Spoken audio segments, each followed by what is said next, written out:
Hello, everyone, and welcome to 2026. I just want to start out this year by talking about some of the things I want to cover over the course of 2026. Last year was a little light on drone photography, and honestly, I haven't had the drone up in a couple of years to do any real work. So this year, I want to focus a little bit more on the drone. We'll talk about some of the photography, but I also want to talk about maneuvering and insurance, and we'll talk about things like that. Things that I use and why I think it's important that you have them as well. In addition to that, we'll be doing more event photography over the course of the year. We'll see how that goes.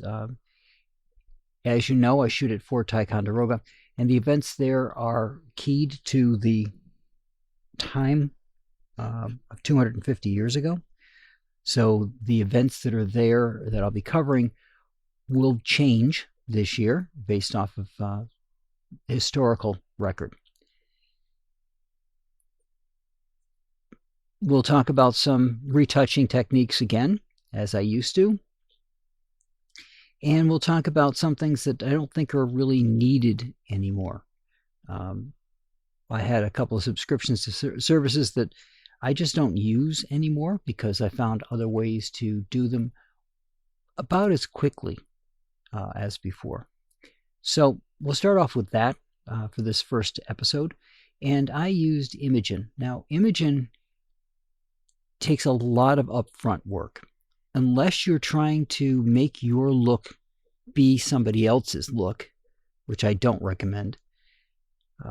There are some preset AI things that they'll do that make it look like somebody else's work, but if you really want it to look like your work, for example, you're a wedding photographer, because I think that's who it was really aimed for, or big event photographer, which is why I used it.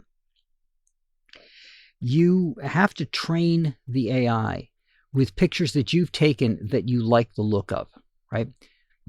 A lot of pictures. And once you've got that baseline in there, then it will continue to learn.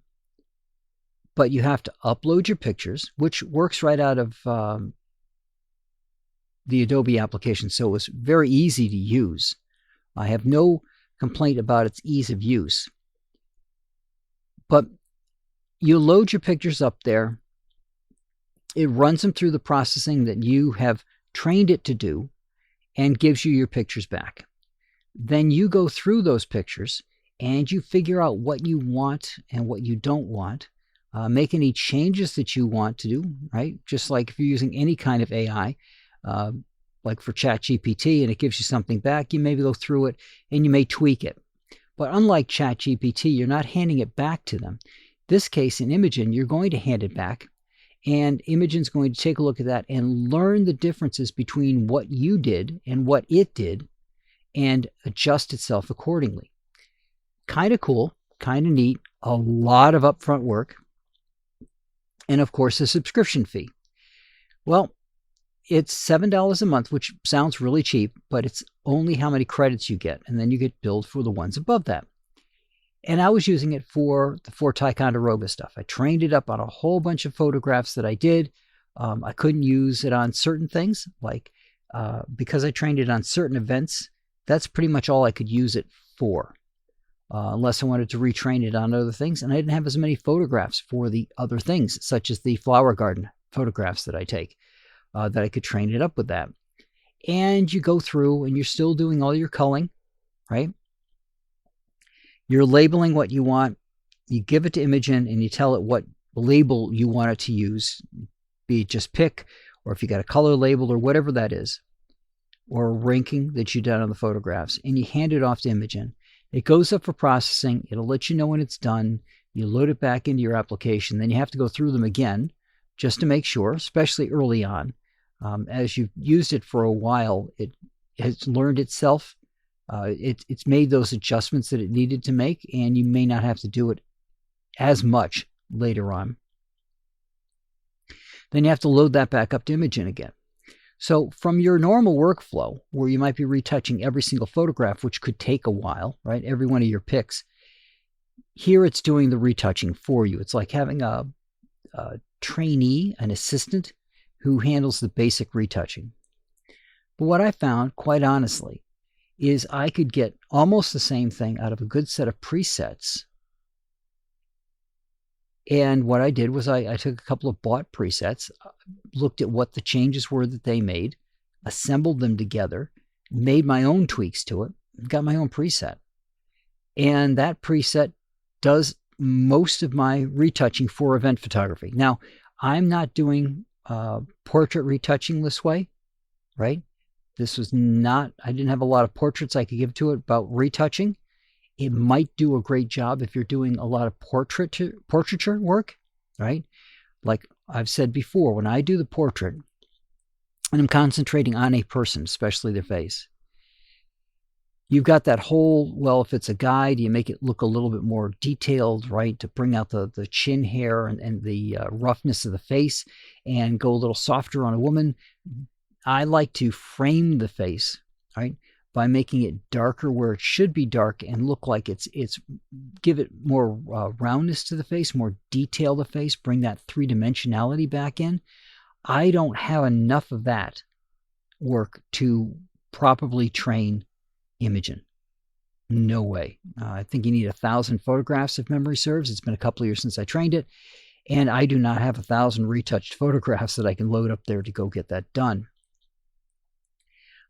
But again, if I can get there with a preset and then go back at it, because remember, with the Imagen workflow, you did the culling in of the photographs, then you had to upload, then you had to download, then you had to go through them all to make sure that they looked okay, and then you were done. If they looked okay, that was a pretty quick process, right? You got a couple steps in there where you're waiting on an external service to finish up, so you're not taking your time to do that.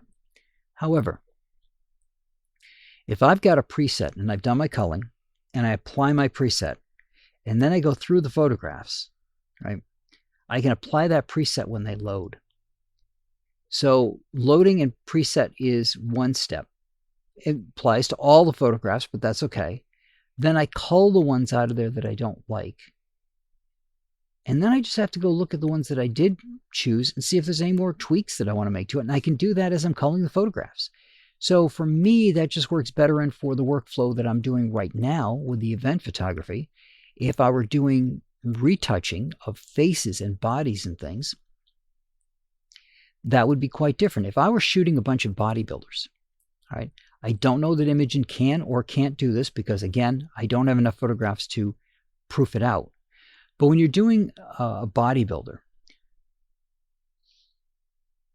every part that looks farther away from you, like the curves of a six-pack, you have to highlight in darker to take that two-dimensional image and give it that three-dimensionality to it.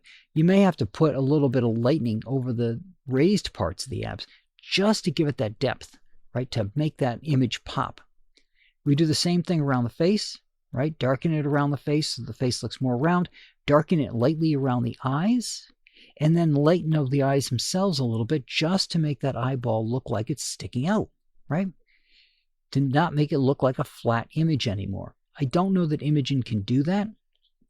But again, if I were doing more work along those lines, that might be a valuable use of a tool like that. Because if that could handle the base work, and by base work I mean making putting the darkness around the darkening, but not dark, the darkening of the skin around the face, around the nose, to give that little spot for the Cupid's bow so that it looks more like a Cupid's bow and not just a flat image. To do that, if it could do that basic work, that would be really cool and a time saver because a base would be done and then I don't have to tweak it afterwards.